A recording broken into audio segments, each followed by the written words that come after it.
welcome to the show. Glad to have you on the show. Honored to be on the show. I heard this is already episode 41. Wow, cool. Yes, it is. It is. Yeah, thanks for introducing. So we are at PodCat 41, and we're going to talk about investing in property. So for the benefit of audience, could you please briefly introduce yourself? Yeah, hi, I'm Charles, the founder of Kopiandproperty.com. So this is a independent property blog in Malaysia. I believe it's a leading independent property blog. I write mostly property investment related articles based on my own personal experience and even my conversations with all the property experts in the industry. So in terms of giving talks, last year I gave about 52 talks across 9 states in Malaysia and even in Singapore as well. Yeah. So in terms of some of the real estate engagements, I've been a judge as well for a few property-related events. And my articles have appeared in most major mass media in Malaysia, including all the normal names that you know. I'm not attached to any developer. I'm not attached to any real estate agency. I'm not a mortgage broker, and I don't run courses. So my views are really just my views as someone who's like you, thinking about property investment. Yeah. All right, definitely good to hear. How you started out and you're independent as well. I do have a couple of questions for you, which I've always wondered about. Ever since coming across your property blog and seeing you at talks and all that. Firstly, why Kopiandproperty.com?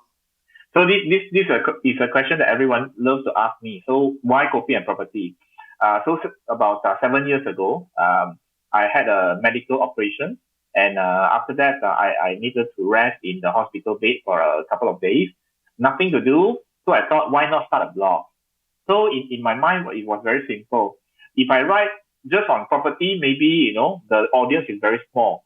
If I write only on Kopi, because I love lattes, then the audience is also very small. How about if I write both? Wow, then my audience is so big, right?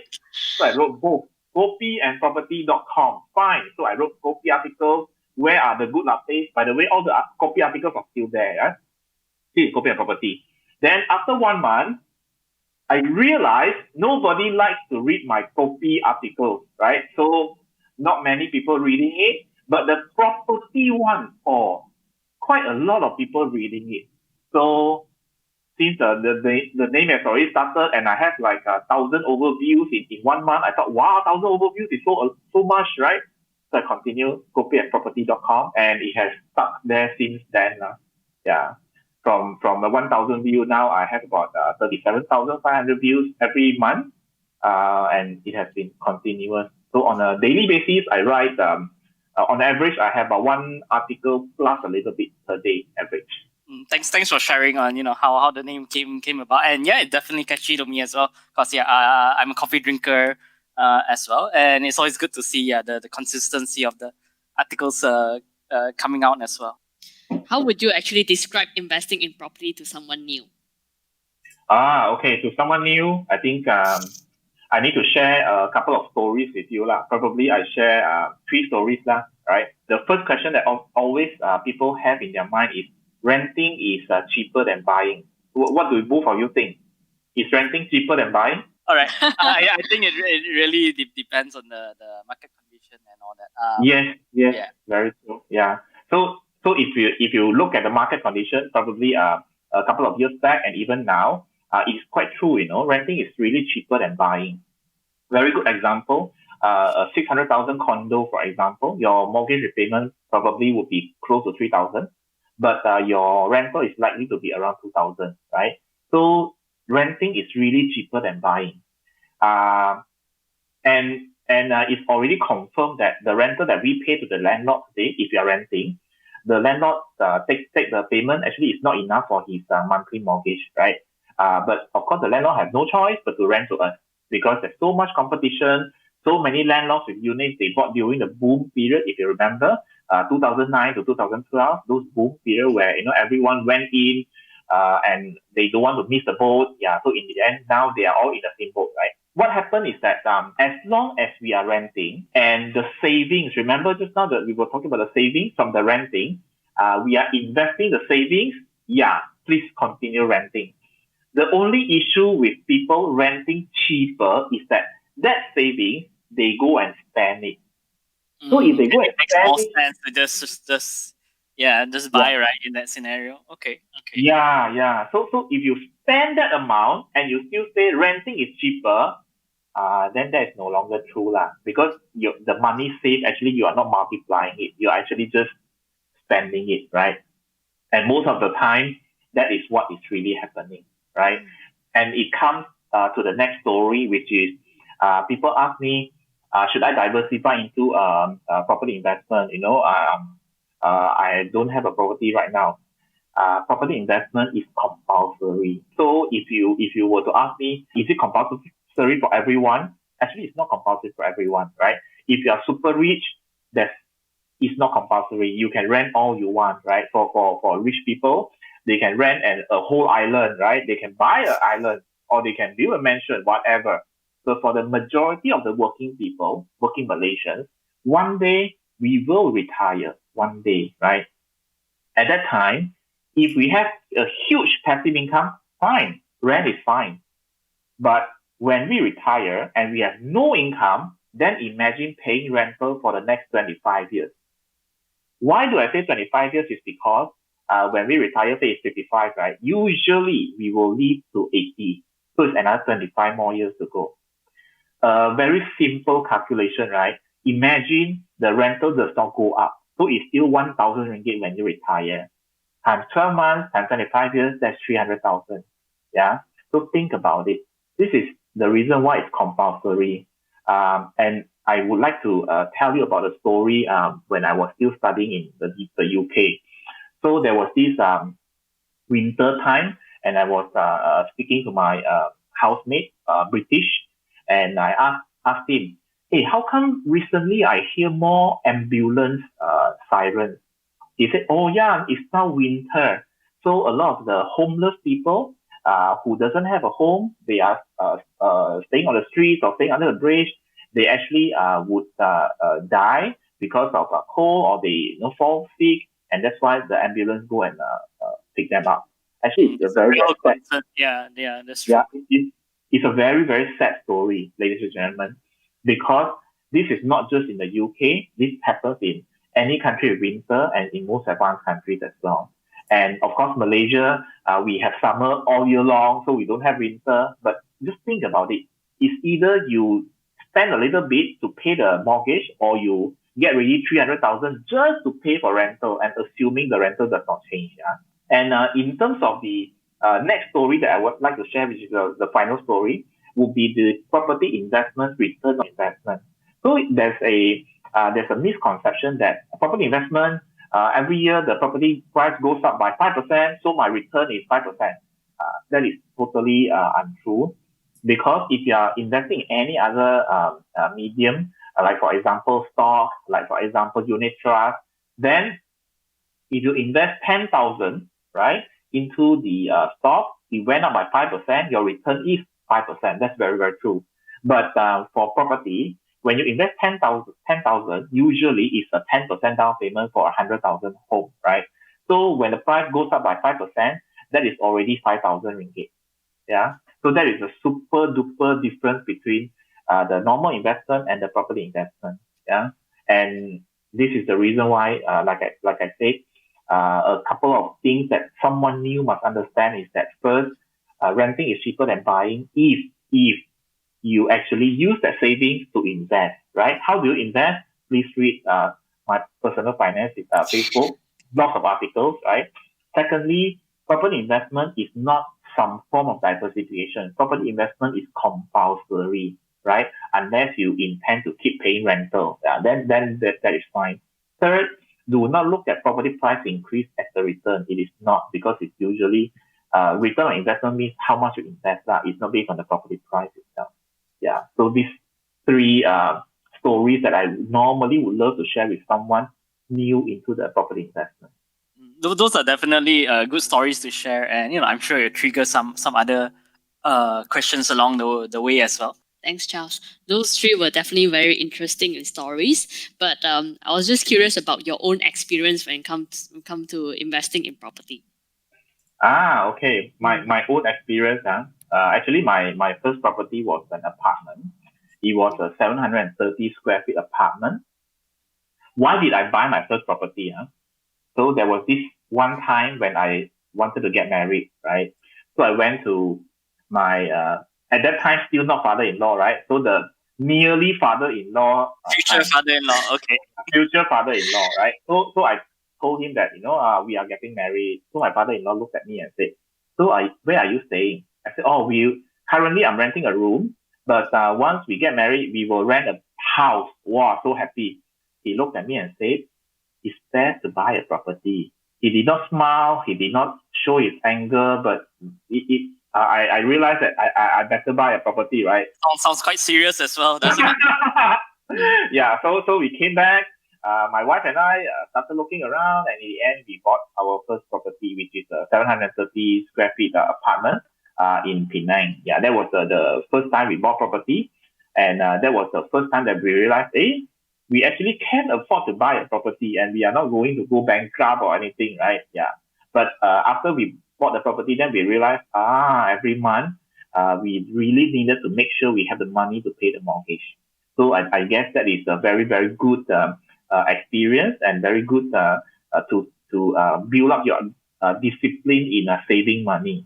And with that, probably 2 years later, 2 years or 3 years later, we came across the condo. It's a very nice condo. We are very, very happy with the condo, and we thought, wow, this is such a nice condo. We must buy it. We look at the price. So the first apartment was 123,000. The condo was 258,000. 238,000. So it's like, wow, it's like double the price, right? We thought we will go bankrupt if we buy the condo, right? So we did not buy the condo. So sad. We were very, very sad. We went home, very sad. 2 months later, our parents came. So her parents, my parents, they came to Penang, had some food, and then I said, "Hey, why don't we go and see the condo again?" Right? Still on your mind, yeah? Yeah. By the way, at that time, the unit that we want, it is still there. So you can imagine how slow was the market. We wanted that unit. 2 months later, we went back. That same unit is still there. Wow. That's how slow the market was. Anyway, both the parents, my parents, her parents, love the unit as well. So I told my wife, "Don't worry now. We can buy. Because if something happens, they are the ones who say they love it, ma. So they better help us if something were to happen, right?" So you have the pharma bank to back you up, yeah, at that time. Yeah. So anyway, we had savings and we bought the unit. And after we bought the condo, then of course we managed to rent out the first apartment. And yeah, I mean the rest will be history already. Then it will be the third property, the fourth property, and so on. But property investment, like all the surveys, like all the studies have shown, actually once you have the first property and you have no issues in saving money, then your second property will come, and then later on the third, the fourth, and so on to come.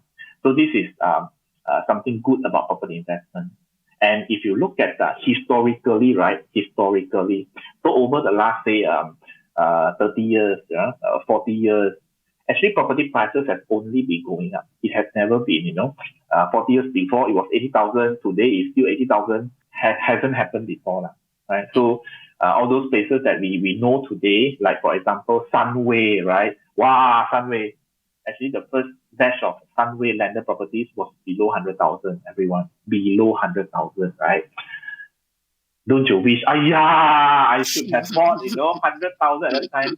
Yeah, I mean that is the property investment, and I mean my journey has been very fruitful, very happy so far. My investment journey for property. But of course, to me, it's very important to diversify. So I besides property investment, I also think very highly about stock market, and I'm also a serial investor in public mutual as well. Yeah. Okay, good to see your diversified investments, and yeah, I can definitely relate to you in certain things as well. Yeah, my first property was condo as well in Penang. As well. I also have a regret story. That I saw, wow, 500,000. At that time, it was actually before the most recent property price spike. It's like, wow, 500,000. And then after that, there's regrets that I didn't buy it at the time because the property has got doubled by now actually. So Yes, that's yes. definitely a lesson Quite to common. be learned from that. Yeah. So just now when you Yeah. say that property prices always appreciate, is that specifically for just residential properties? Is that the same for commercial properties as well, that the prices will not go down? Property prices, everyone always asks, why would one day property prices be unaffordable, right? That is a usual question that we always ask. Like today we have people complaining that, wow, so unaffordable, so unaffordable. Actually, property prices have always been unaffordable. I'm not joking, seriously. When my parents first bought their property, 35,000 ringgit, right? 35,000. So just imagine, by the way, 35,000 is huge at that time, right?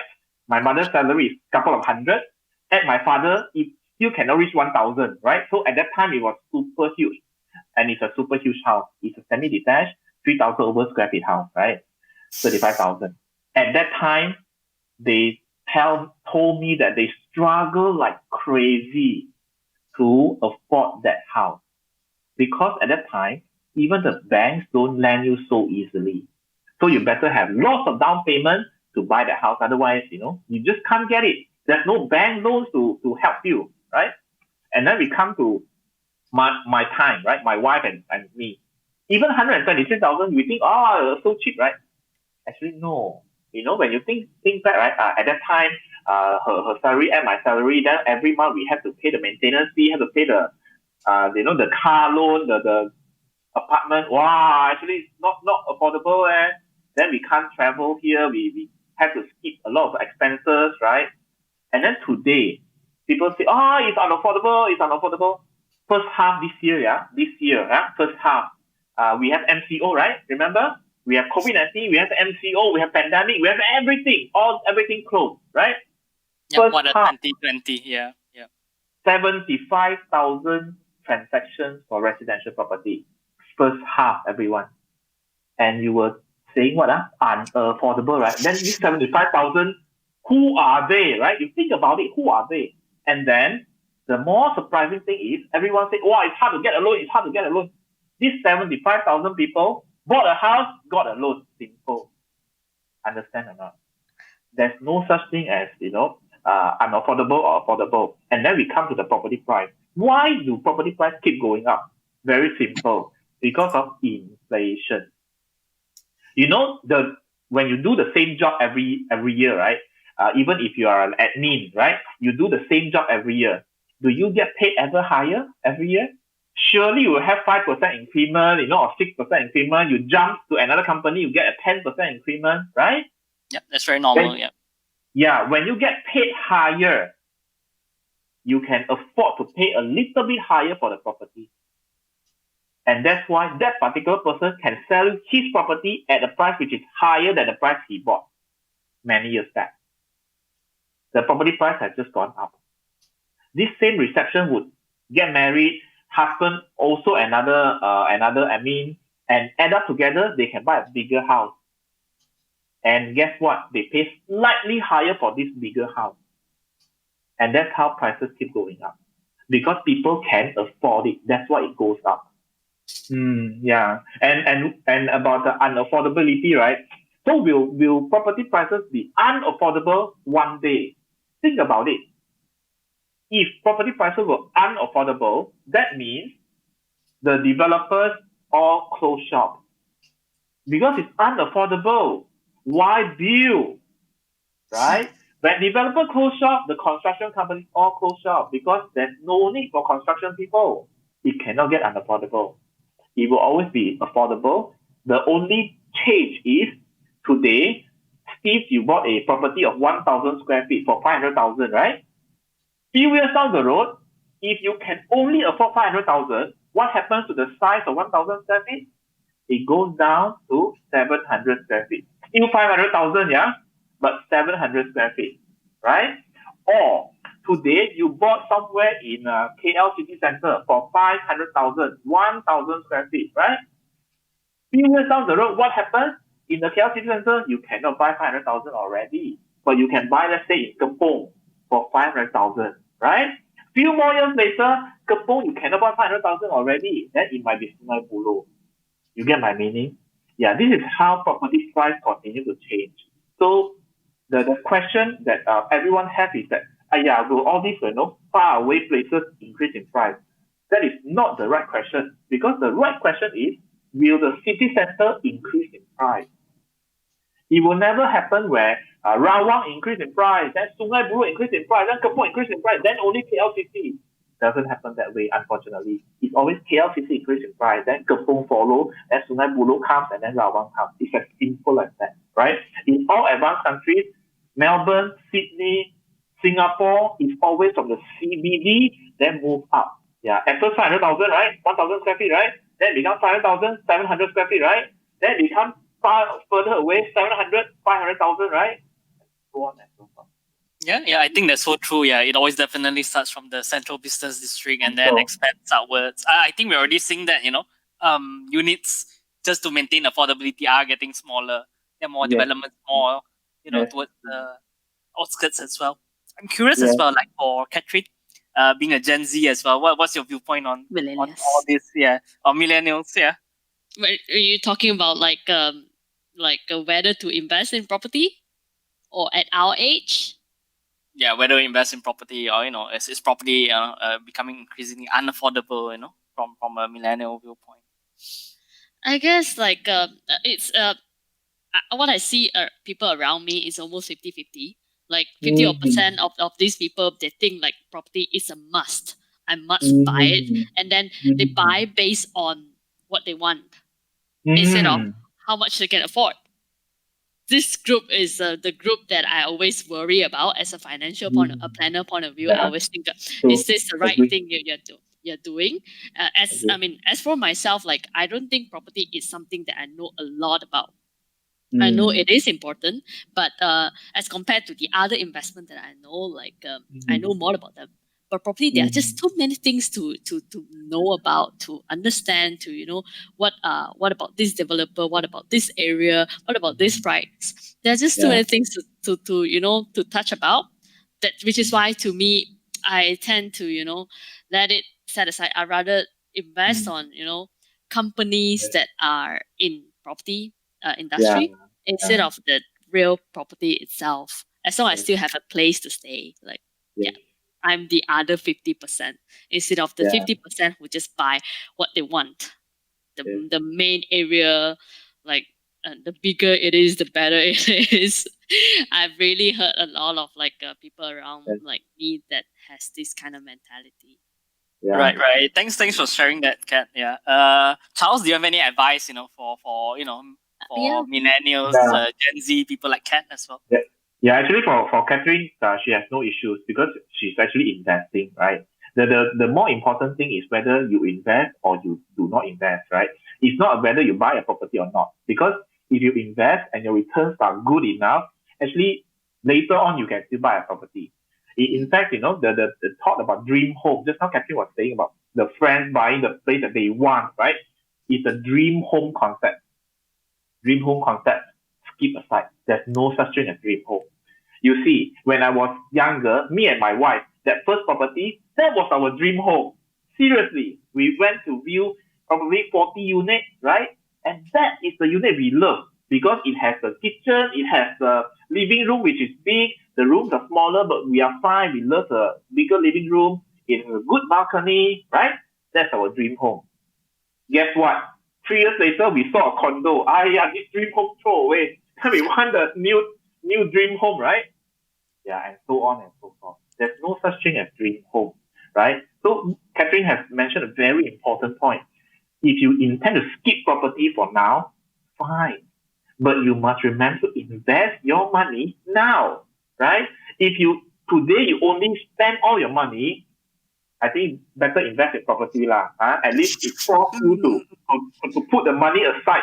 You have no other choice because otherwise the bank will make you bankrupt, right? Once you get a property, you have no choice but to keep giving money to the bank. But 10 years later, you realize, not bad. The property price has doubled, for example, right? But that is later on. For now, just focus. And for millennials, right? Actually, you have one super advantage versus me. or versus Steve even, right? Your age lah. Right? Technically, I'm still millennial. Don't leave him out. Yeah. He's still a millennial. So you can stretch the loan much longer, right? And then that's the thought about, hey, I stretch my loan longer, then by the time I finish paying, the house price would have doubled, would have tripled, whatever. That is 30 years later lah. Everyone buy the property so that you can afford the payment and have no issues, and whatever savings you have, you invest, right? So that you can still invest. Because if you were to only be able to afford 800 and you buy 800 ringgit property, that means you have no other investment, right? You cannot even save for unforeseen circumstances. No lah, that is super dangerous. In that case, don't touch property, right? But with the millennials, you have a super long repayment period, so you can afford to buy a property and then still be able to stretch it so that the monthly repayment is lower than even rental, for example, right? That is a advantage that you have. Plus, millennials nowadays really, really different from the Gen X lah. Gen X, like that means like that lah. Millennials, learn this very fast. You can learn a lot of things actually. So even if you look at the investment, for example, tell me how many Gen X can invest like millennials today? None lah. Their usual investment is FD. Now they realize, below 2%, right? Now they start thinking, what should I invest in and things like that. Millennials, long time already. You learn so many new things. You learn about REITs, you learn about stock, you learn about the cryptocurrency, you learn everything, right? This is your advantage. But of course, as someone who is slightly older, I tell you lah, property is really, really good. Yeah. Over the last so many years of investment, I can safely tell you that return wise, it has never been worse than any other investment. It has been always pretty good. Just beware that if you don't have enough knowledge, like Catherine says, she has not learned enough, then don't simply buy lah, right? Because when you buy an overpriced property, you will still die lah. Like they say, if I buy an overpriced property, then you better be ready to hold for a very long time, right? Yeah. The good point is today is very transparent, right? All the property transactions, you can go to online, you can see the property transaction prices, right? So immediately you can understand, this area, it should be around 500 per square feet. Why are you selling at 600 per square feet? Don't buy that lah, right? You have the information. Long time ago, during my time, there's no such information, right? It's either, I'm lucky, or I'm lucky. That's about it. Today is different. All the information is online, right? So by far easier to invest. Information technology has definitely changed, generations to come, and how we invest even as well. Yeah. We have a question from Daniel. Wow. So, do rent-to-own schemes help to lessen the burden for first-time property buyers who are looking to own their first house? Or what about the moratorium? And do these schemes have MRTA? Yeah, I 3-in-1 questions. Yeah, I guess the first question is, does this scheme help lessen the burden for first-time home buyers? Definitely lessen because there's no down payment involved, right? So rent-to-own, you go in and start paying the installment, or they call rental, and then 5 years later, you decide whether you want to buy or not. If you intend to buy, that rental that you pay, some portion of it will go into the down payment, right? So this is definitely a very good scheme to lessen the burden for first-time home buyers. But if you were to ask me, I think first-time home buyers should save some money and buy something which is more affordable to you. Because rent-to-own scheme, the only issue is not the scheme, the only issue is with the buyer. Because if the buyer thought, I can just enter and I can just pay rental, many times this will make them buy something which is higher than what they should be buying many times, right? And this will not because of the scheme, but this is because the buyer, then you burden yourself because of that, right? You'll try to get as much house as you can, right?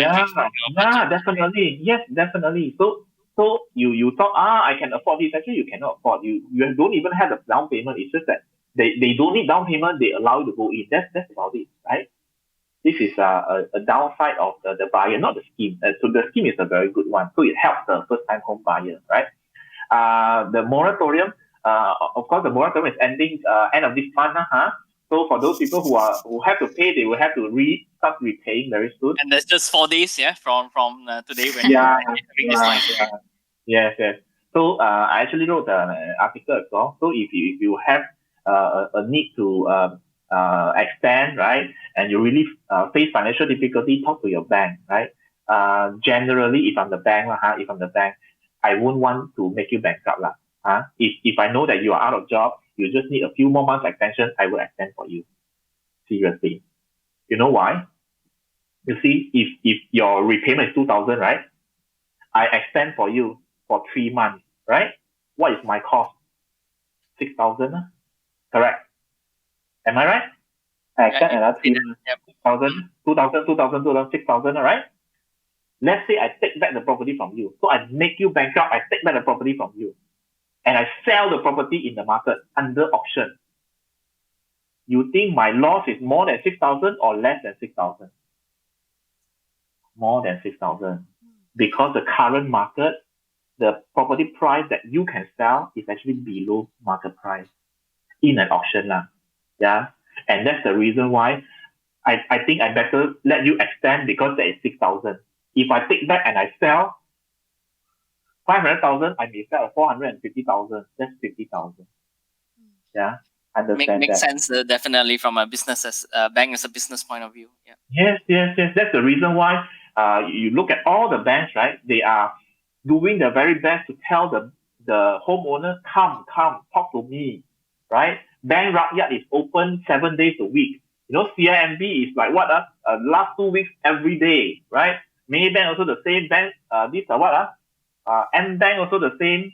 They are doing their very best to make sure you can repay them later on.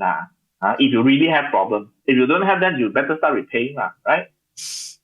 The schemes MRTA, actually, you better check with the person who is the scheme owner, right? Like house key, check with house key. Yeah. Hope that answers. We have a next question from Xiaomin. If you're buying, someone if you're buying property from collecting rental income, is it better to get a small unit or a bigger unit? Yeah. So thank you, Xiaomin. A very good question. In fact, many years back, a founder of a very famous personal finance site, the comparison site, also asked me the same question, right? Actually, the first thing that we have today is information, right? So if you intend to get rental income, do not look at the house first. Look at the rental first. Go to any property site, go under rental, and then look at the rental, and then look at the property price, right? So if the rental is 1,600, everyone is renting at 1,600, it's 1,600, right? Then you go to the property price. The property price that you pay, can it be good enough for you to get rental and cover the mortgage? If it's good enough, go ahead and proceed. Small unit or big unit actually depends on how big the unit If it's anything which is 1,000 and below, I think it's still considered a small unit. And if you ask me, actually I have a 500 plus square feet unit. Renting has been many years. The rental return has been very good. I also have 1,100 square feet in Penang. Rental has also been very good. So it's very hard to say whether it's a bigger unit better or a small unit better, right? And of course, you also come to the next question, which is you want to rent to students, you want to rent to office people, you want to rent for Airbnb. Actually, it's not just this one question, Xiaomi, because you will need to answer all these questions in order for you to get the right unit. So if you say, I want to collect rental income via Airbnb, then of course the calculation will be a little bit different, because you can do it yourself or you can get the agent to do it. If you get the agents to do it, half of the rental goes to the agent, right? So all those calculations you will need to do, and you need to decide what kind of rental income you want, right? So if it's a long term and you want to rent it to students, then of course a small unit lah, right? Because usually one student would prefer one unit by himself to himself, right? Not many people would love to one unit, 3-4 people. Sometimes it's not that convenient, right? So long time ago when I was still a student, maybe one whole house, 20 people. Today, the millennial student, right? Catherine, what do you think? You prefer fewer people or one whole group of people, right?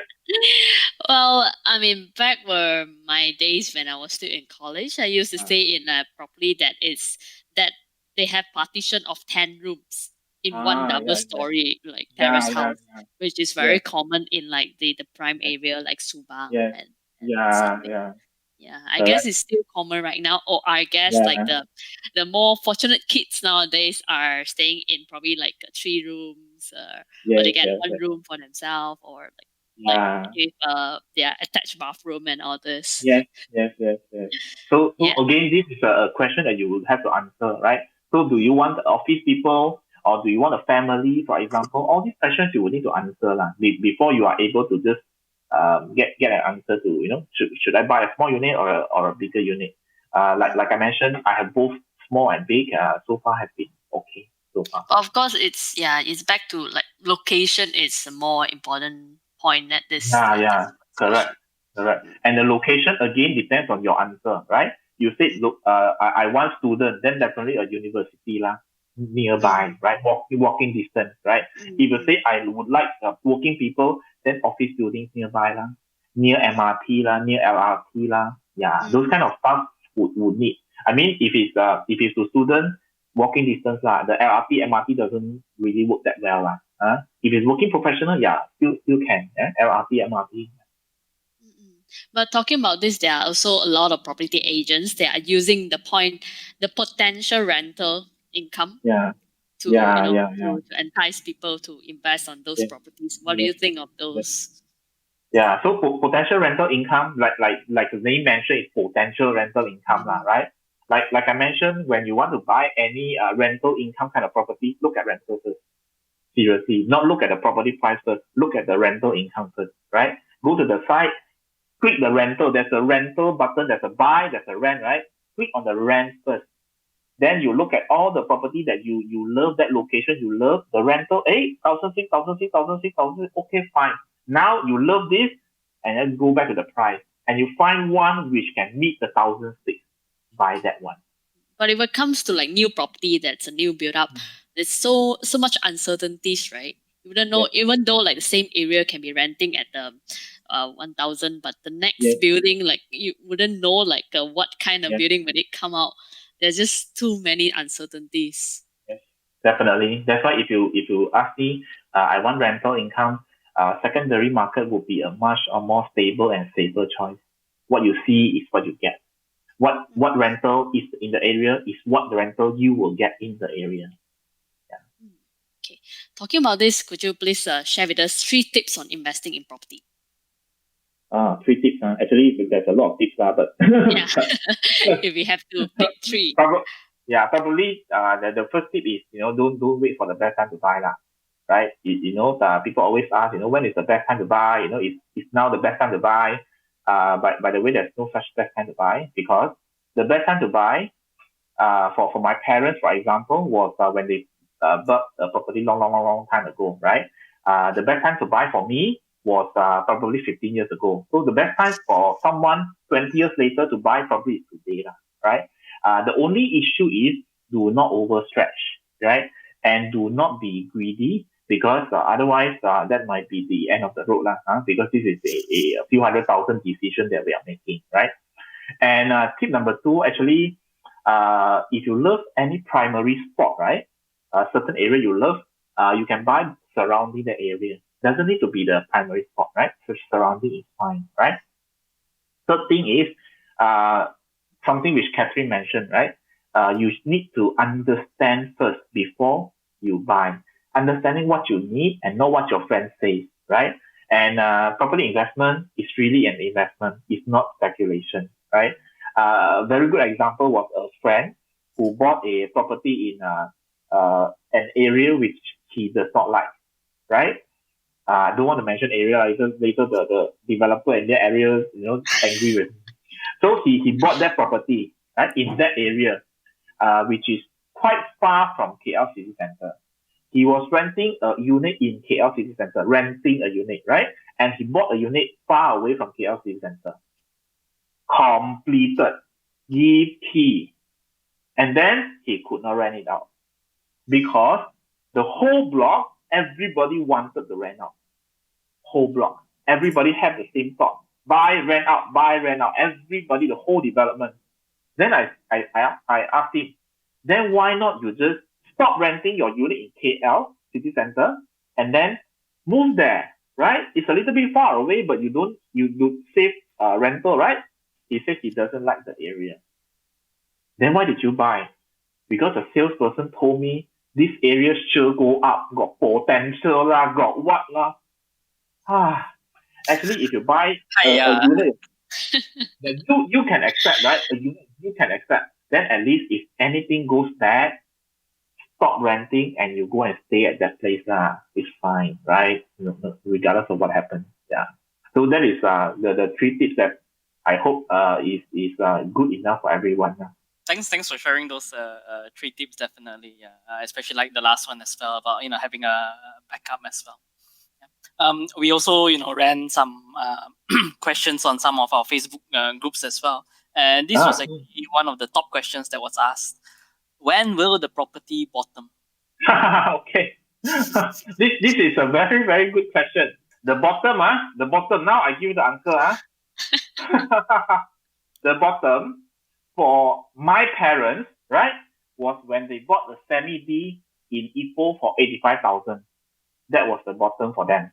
Why do I say so? Because today is 540,000. How do I know? Because my cousin and my brother go and buy a unit on the same place, opposite road, 540,000, right? So when was the bottom? When my parents buy, 85,000, that was bottom, Can never be bottom than their bottom already, right?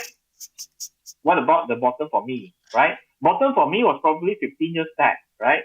So I bought my first property outside, my second property outside Penang in Kelana Jaya, okay?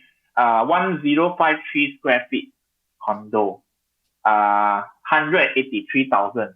That was the bottom. If at that time I knew it was bottom, right? I should have bought like 3-4 units because I sold the unit for 460. Everyone, 183, 460. Bottom or not? Bottom. That's bottom of the bottom already, right? So bottom for everyone is really, really different, right? And seriously, if you guys invite me 20 years later on this show again, the bottom, now the bottom is the now, right? When we thought, this kind of property, sure cannot go up. 20 years later, then Catherine told me, double already, right? Like people also say the same thing, in Penang, the same property also double, right? It's not so much of the property increasing in price so much, it's also because of the inflation, of the demand, because people could afford them. Yeah, so the focus is not on the bottom. The focus is whether the property is worth it or not, right? If all the transactions are 500,000, right? It's 500,000. But because of the current market slowdown, the prices now is 450,000. It's worth buying. It's seriously worth buying. If all transactions is always in 500, now you found a 450,000 unit, worth buying, right? If it's all 500, now they are selling at 600, but then they give you rebate, so it becomes 500,000. Not worth buying, not worth buying, because that cashback that they give you, they are giving to everyone who are buying, right? So imagine 500 people all got the cashback. When hand over the key to you, everyone wants to sell. You cannot sell at that price that you paid for. Is the minus the cashback, right? So the bottom depends on you, right? Look at the property that you love. Look at the transaction. There's a good value, and buy. That's the bottom already. Yeah, and I really have to salute those people who long time ago bought into Sunway. You know, Sunway are all mining land, right? Everyone say, oh, yo, Sunway, cannot. Yeah, the first batch of people who bought below 100,000 landed property, you are awesome, right? Or even Puchong, another mining place.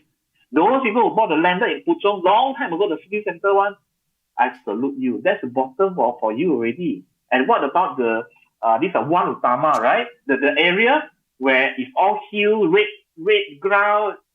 Yeah, those people are awesome, right? That was the bottom for them at that time, right? Don't ask when it's the bottom. Ask, have you identified the property or not? If you have identified the property, look at the transaction, decide, right? And if you look at the interest rate, Steve would actually be able to tell you the interest rate has never been this low. Never been, right? And the fact that they decided not to touch the OPR in September, this month, already tells you that the economy is on track for recovery. Because if the economy was not on track for recovery, they will reduce the rate further. Yeah. So it was very close, I think, but yeah, I definitely agree that looking at how the economic situation was, it was the right decision. Yes. Yeah. So there's no need for them to reduce at the moment because the economy seems to have stabilized and start to turn around, right? So if you look at economy, if it really recovers, then next year interest rate may even go up. Yeah. Many people don't realize that, but yeah, it can go up when the economy really starts recovering. Right? Yeah.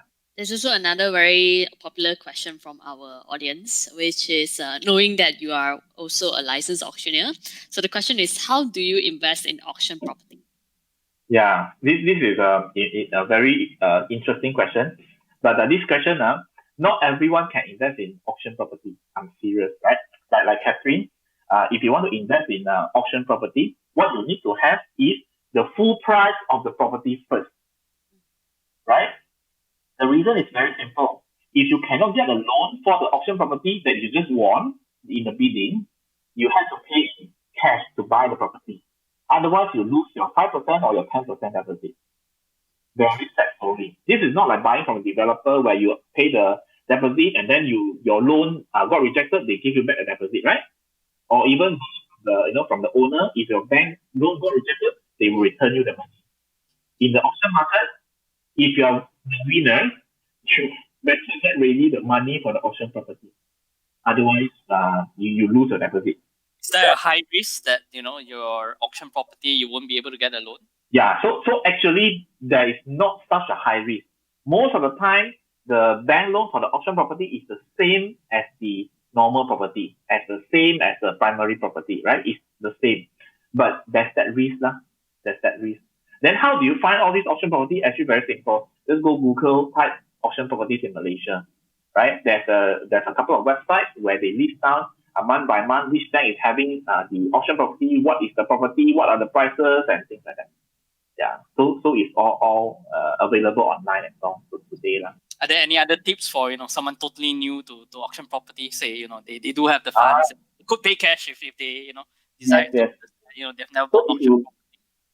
Yes. So if you look at the auction property today, right? Actually, the auction property market is quite, I would say, quite attractive at the moment, right?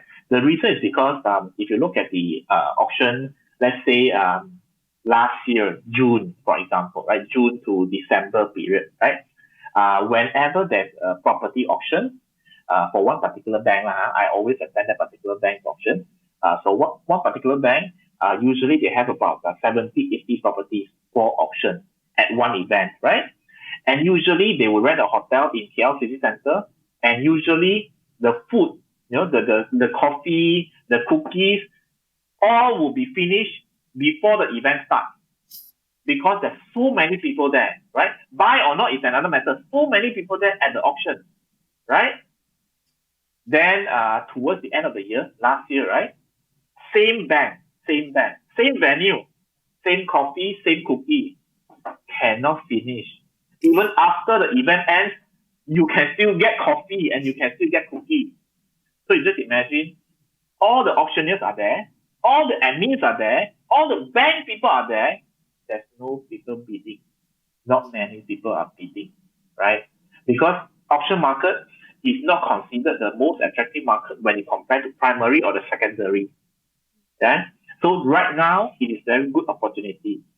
There are many properties that, after the third auction still unsold, it is already about 40% below the market. So how auction property works is that the first auction is usually the market price, usually, right? Second auction, minus 10%. Third auction, minus another 10%. Fourth auction, minus another 10%. Until the property is sold or until somehow the bank go and buy it or whatever. Otherwise, you may get an auction property for 40% below market. Where else can you get that, right? So it's very, very interesting and very lucrative, especially auction property lah. And then, of course, the next question is, hey, Charles, the moratorium ending, right? So surely the auction property will increase. Not this year lah, probably next year lah. Because this year, I think the banks are all focused on trying to help you to ensure that you can continue repaying rather than trying to get your property and then go at auction and then lose big money.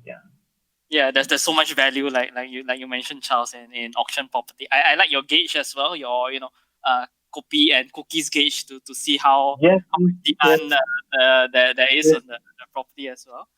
We also had a question as well, actually. I think this person was actually a MM2H, Malaysia, my second home participant. Okay. Yeah, they of course have certain requirements by state, the pricing that they can buy for property. So can MM2H participants buy auction property? Actually, it is the same condition.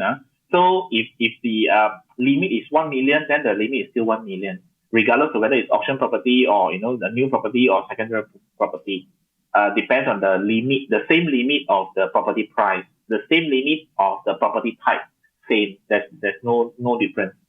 Yeah. So yes, they definitely can buy, but if they can only buy 1 million and then they go and win the auction property with 600,000, they cannot buy the 600,000 property. Okay. Thanks for clarifying that, Charles.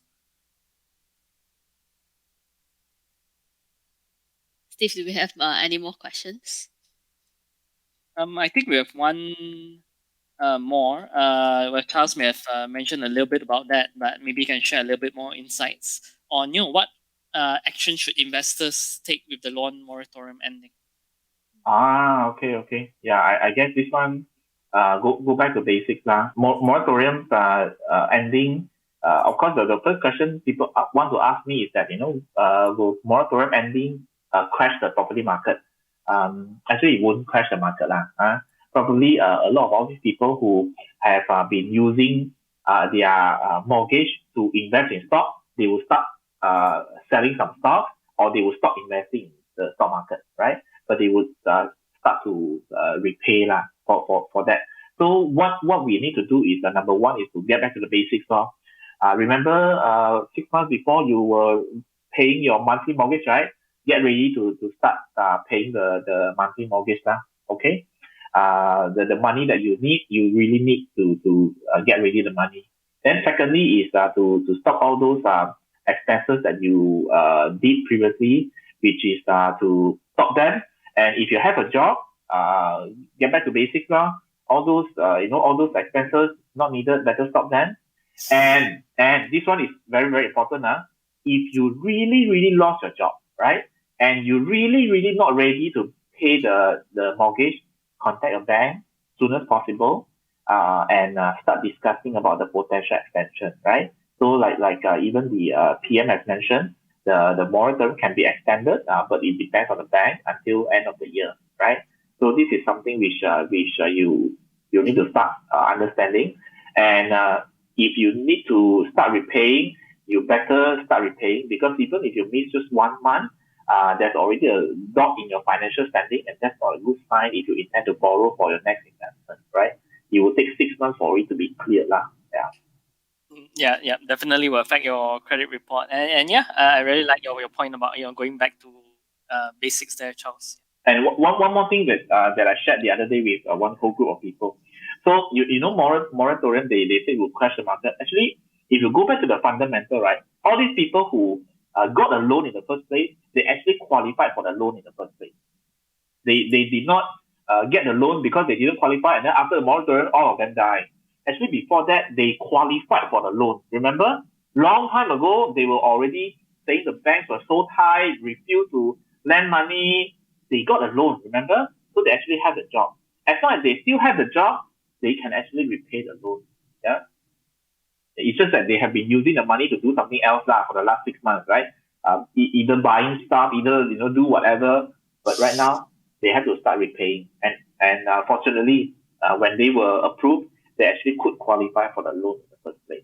Yeah. Okay, yeah, that's a good reminder, definitely. Here comes the last question. So what is one big audacious habit or goal that you want our audience to take action now? It is one thing that people should just start doing right now with no hesitation.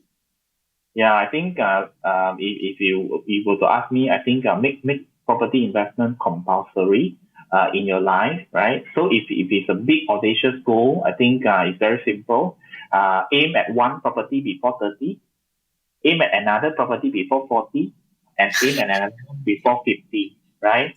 So you have 3 properties. By the way, this is not a goal from me. So a super duper property person who's a valuer, very, very senior person, he told me, Charles, everyone must have 3 properties. I said, why 3 properties? He said, very simple. One property you sell, then you take that and finance what you want to do. Go vacation or whatever, right? One more property, you have to stay there. Oh, yeah, I need a roof over my head, right? Another property, he said, yeah, another property, when you retire, you have no income, right? That property gives you income, lor. Oh, 3 properties.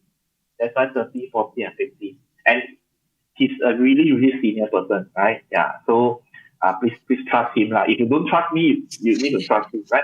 He said 3 properties. Yeah. And then one more thing which many years ago, someone asked me, hey, how much should I save for my children's education?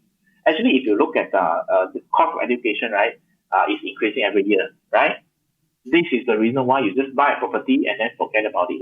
Because when the time they need the study to study, you can actually sell the house and just let them take the money and go study.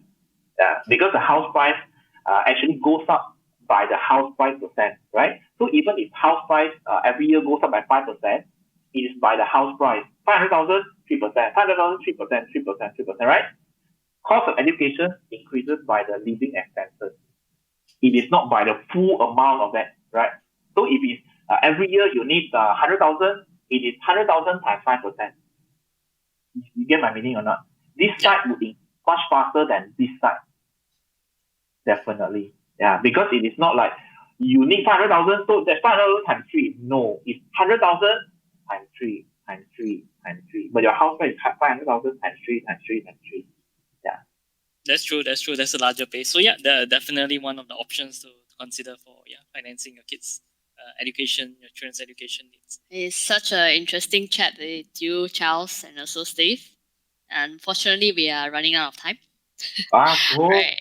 Yep. So before we end, is there anything else you would like to share with us, or anything that you think you missed out during this 1 hour conversation?